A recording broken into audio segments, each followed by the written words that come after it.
Assalamu alaikum, partie 4 sur les équations de premier degré à une inconnue. Mais rappelons tout d'abord ce qu'on appelle un produit nul, soit A et B de réels. Bon, si le produit A fois B égale à 0, signifie que A égale à 0 ou B c'est égal à 0. Le cas ici qu'on a dans l'équation A. Donc on écrit, on a 3x moins 4 facteur de 7 moins 2x, c'est égal à 0. Considérons que A, par exemple, c'est 3x moins 4 et B, c'est 7 moins 2x.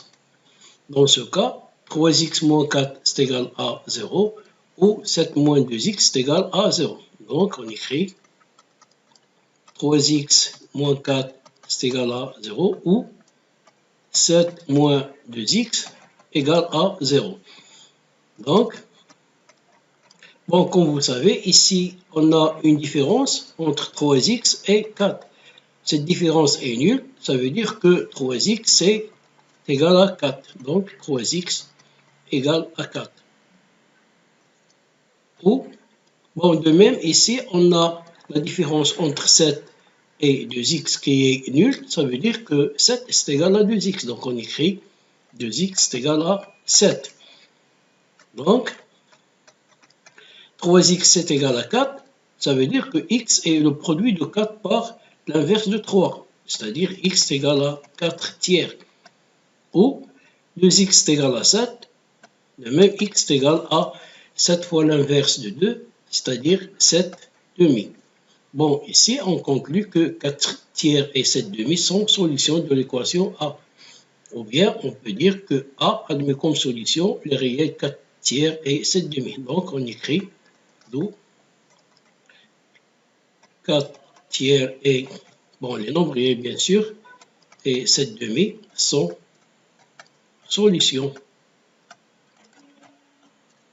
de l'équation A. Passons donc à l'équation B. En B, on a l'équation 2x carré plus 3x est égal à 0. Bon, on écrit, on a 2x carré plus 3x égale à 0.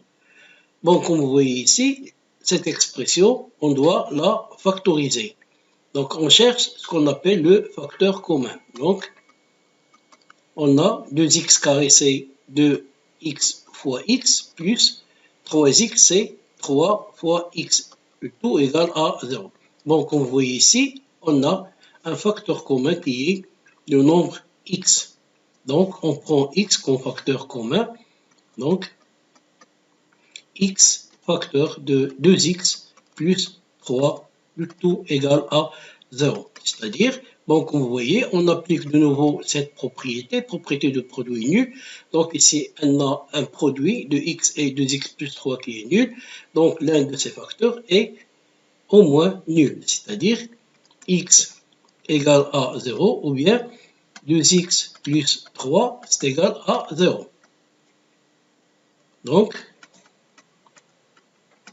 x est égal à 0 ou, bon, comme vous savez, ici on a une somme qui est nulle. Ça veut dire que ces termes, ben, les deux termes sont opposés. Donc 2x c'est égal à moins 3.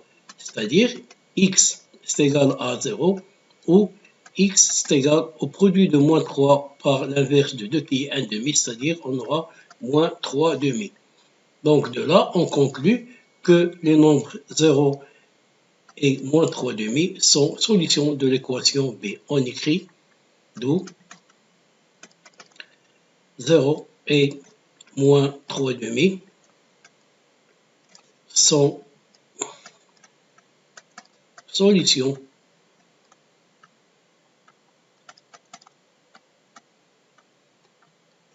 de l'équation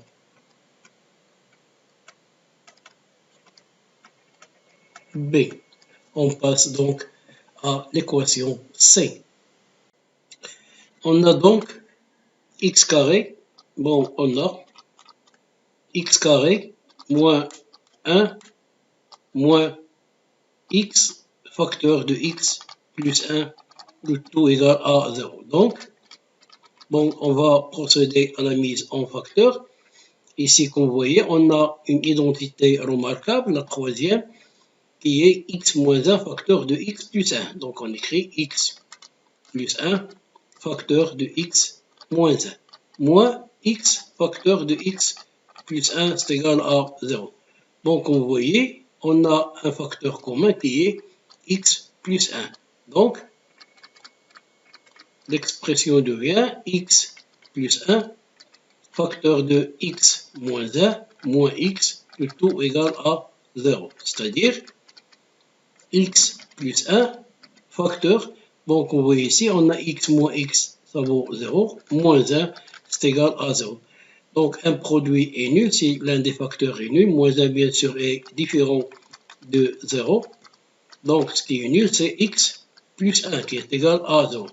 De là, on conclut que x est égal à moins 1.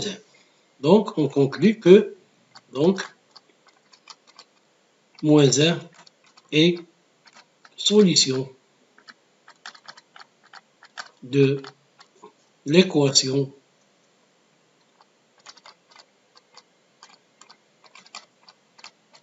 C. Sur ce, on vous laisse et à la prochaine vidéo.